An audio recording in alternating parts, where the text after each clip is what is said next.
ಅಮ್ಮ ಹೇಳಿ, ಯಾವಾಗ ಕಳ್ತನ ಆಯಿತು ಸರ್? ಇದು ಕಳ್ತನ ಆಗಿರೋದು ಯಾವಾಗ ಅಂತೇಳಿ ನಮಗೆ ಗೊತ್ತಿಲ್ಲ.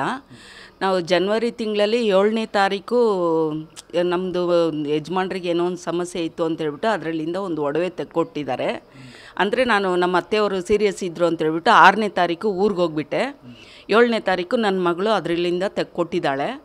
ಆವಾಗ ನೋಡಿದ್ವಿ ಎಲ್ಲ ಒಡವೆ ಇತ್ತು ಅಂತೇಳ್ಬಿಟ್ಟು ಹೇಳಿದರು. ಅದರಲ್ಲಿಂದ ಅವಳು ಆಫೀಸ್ಗೆ ಕ್ಲಾಸ್ಗೆ ಹೋಗ್ತಾಳೆ. ಅದರಲ್ಲಿಂದ ಒಂದು ರಿಂಗು ತೆಗೆದು ಅವಳ ಕೈಗೆ ಹಾಕ್ಕೊಂಡು ಮಿಕ್ಕಿದ ಒಡವೆ ಎಲ್ಲ ಅದನ್ನೆಲ್ಲ ಇಟ್ಬಿಟ್ಟು ಲಾಕ್ ಮಾಡಿಬಿಟ್ಟು ಹೋಗ್ಬಿಟ್ಟಿದ್ದಾರೆ. ಆವಾಗಿಂದ ನಾವು ಮತ್ತೆ ಏನೂ ಗಮನಿಸಿಲ್ಲ.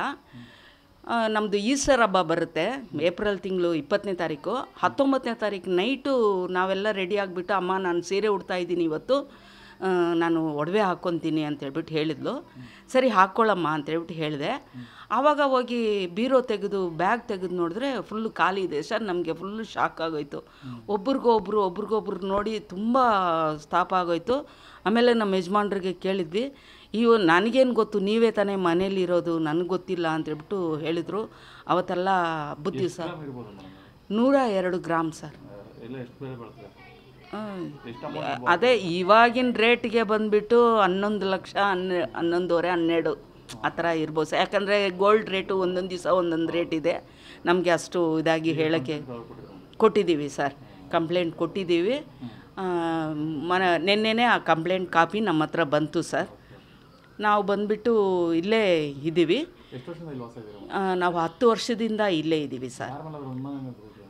ಅನುಮಾನ ಅಂತ ನಮ್ಮ ಮನೆಯಲ್ಲಿ ಯಾರೂ ಇಲ್ಲ. ನಾವು ಬಂದುಬಿಟ್ಟು ಎಲ್ಲರ ಕಡೆನೂ ವಿಚಾರಿಸ್ಬಿಟ್ವಿ. ನಮಗೆ ಅನುಮಾನ ಅನ್ನೋದು ಯಾರ ಮೇಲೂ ಇಲ್ಲ. ಹೌದು ಸರ್. ನಮ್ಮ ಹೆಸರು ಸಗಾಯಿ ಮೇರಿ ಅಂತ. 59 ವರ್ಷ ಆಗ್ತಾಯಿದೆ. ಇಲ್ಲೇ ಇದ್ದೀವಿ. ನನಗೆ 3 ಹೆಣ್ಮಕ್ಳು. ಒಂದು ಮಗಳಿಗೆ ಮದುವೆ ಮಾಡಿ ಕೊಟ್ಟಿದ್ದೀವಿ.